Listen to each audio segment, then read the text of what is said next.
कि क्या एक्चुअल में बड़ी प्रॉब्लम है और क्या ऐसी है जिसको इग्नोर करना चाहिए। और ये आपको खुद अपने लिए ही लिख करके क्लियर करनी होगी, क्योंकि हो सकता है मेरे लिए जो प्रायोरिटीज हो वो आपकी प्रायोरिटी से बिल्कुल अलग हो, किसी और की बिल्कुल अलग हो।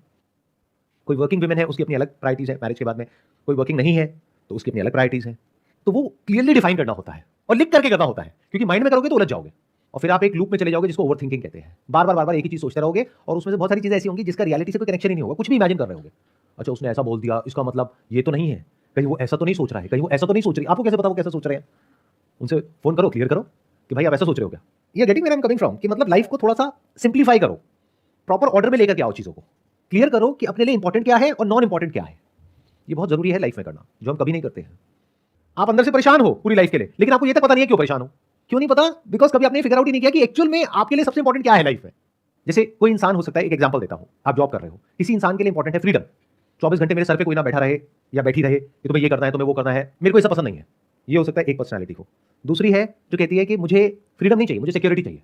मुझे कुछ भी बोलते रहो, मैं एक कान से सुनती हूँ, दूसरे से निकाल देती हूँ। मुझे सिक्योरिटी चाहिए कि ये जॉब अगले 20 साल तक 30 साल तक कहीं जाने वाली नहीं है। तो दोनों अलग अलग हो गए ना बिल्कुल ही।